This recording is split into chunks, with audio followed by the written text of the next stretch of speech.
da se ponovi. Pričamo mi već ovako uveliko, a kako i ne bismo kada je u pitanju jedna veoma interesantna tema, tačnije projekcija filma, sutra u Domu omladine. Pogledat ćete film pod nazivom Ljubavni slučaj. Verovatno vam se sam naziv filma čini poznatim, ali o čemu se zapravo radi reći će nam gospodin Petar Mitrović, reditelj. Dobar dan i dobrodošli. Dobar dan, bolje vas našao. Kako ste?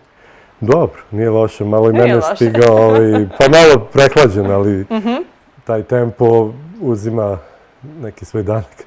Da, hajde da malo pojasnim ljudima odmah na samom početku o čemu se radi. Ja sam rekla Ljubavni slučaj, verovatno već ih podsjeća na naziv nekog filma. O čemu se zapravo radi? Šta će ljudi koji dođu sutra u Dom omladine moći da vide? Pa ovako, to je remake Ljubavnog slučaja ili Tragedije službenice PTT-a. To je onaj čuveni film koji je radio Dušan Makavejev 67. godine i sada je to otprilike na 50. godišnjicu od nastanka originala. Mi smo se upustili u taj poduhvat da ponovo obnovimo, da nekako napravimo i neku vrstu omaža i Makavejevu i Branku Vučićeviću koji je pre godinu dana preminuo, a koji je bio i ko-scenarista i pomoćnik reditelja na tom filmu. Dobro. I koliko se zapravo razlikuje original od ovog remake? Pa to je sad zanimljivo pitanje, jer u nekakvu ruku se ne razlikuje, ali smo ga dosta osavremenili. I ta tema seksualnosti se obrađuje na drugačiji način, jer morali smo malo da prilagodimo ovom vremenu. Ja, to znači da je poprilično slobodnije, eksplicitnije u odnosu na ovo današnje vreme i u odnosu na vreme kada se snimao film. Koje godine? 67. Da, za ono vreme je bio vrlo slobodan. Za ovo sadašnje vreme ovaj film i nije toliko slobodan, ali zato kao se bavimo nekim provokativnim temama, malo i dotičemo i temu homoseksualnosti. Između ostalog, sada ne otkrivamo baš sve gledalcima. To će vidjeti sutra. Neke druge teme su isto provokativne, kao što je pitanje izbeglica ili rušenje u Savamali. To su teme koje su sada aktuelne, a u ono vreme su neke druge teme provocirale tadašnju publiku. Da, tako da otprilike ste se nekako prilagodili, napravili tu paralelu, ali uskladili sa vremenom u kom trenutno živimo. Da, na neki način to angažujem film, jer smo pokrenuli te nove teme. Nismo pravili remake tek da bismo napravili remake, inače to prvi srpski remake. Da, je to velika odgovornost? Kako ste se uopšte odlučili? Vas 9 je radilo? Nas 9 i to je prvi takav slučaj. Ne znam ni u svetu da li se radilo nešto slično, s obzirom da se obično omnibusi rade, pa svako režira neku svoju priču, a ovde su režirali neke svoje scene. I to je rađeno sa malim budžetom, zato je moralo da radi više ljudi. Dobro. I mislim da je to da smo pokazali da smo napravili uspešan eksperiment, da ljudi mogu u današnje vreme da naprave film uz malo dobre volje i dosta energije. Dosta energije. Zato ste na početku rekli, pa dobro sam, je li tako? Obzirom na to koliko ste radili, koliko ste bili vredni. Da, puno je tu posla bilo i u pripremama i tokom snimanja i u postprodukciji. I montaža posle. Da, to je trajalo dugo i to je isto bilo prilično naporno, mada je to manji broj ljudi radio.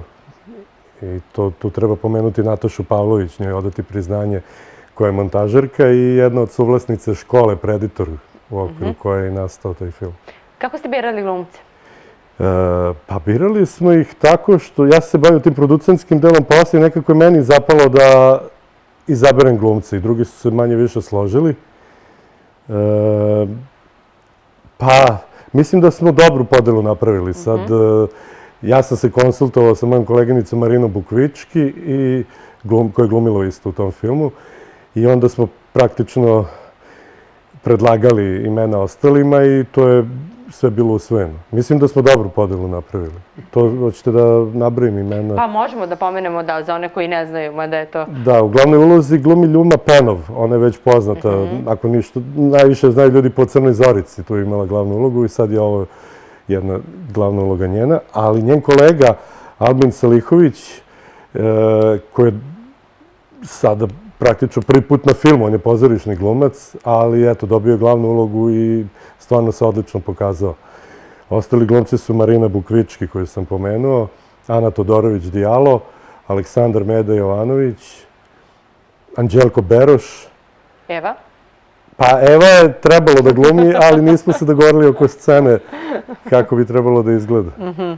Dobro, u svakom slučaju, bilo bi bolje da se pojavila. Ja sam bio za to da se pojavi, ali eto, nije. Biće nekom drugom prilikom. Nekom drugom prilikom, u svakom slučaju, dobro, ona je obeležila ono vreme, je li tako? Da. Neko drugi će obeležiti ovaj film i svakako ja verujem da ste uspeli da napravite nešto što će privući pažnju gledalaca. Šta je glavna poruka čitavog filma? Šta želite da ljudi pomisle kada izađu iz sale? Pa ne bismo volili da se on poredi dosta sa originalom, mada mnogi i nisu gledali.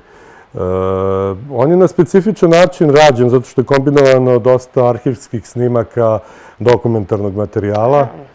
Tu isto treba pomenuti, u onoj prvoj verziji je tu bio Aleksandar Kostić, čuveni, koji je dobio ulicu među vremenu.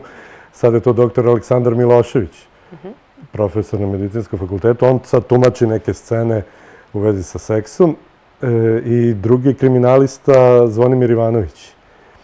Tako da u tom delu je film sličan originalu, ali ajde da kažemo da mnogi recimo i neće znati za original, pa neka gledaju ovo kao da nisu.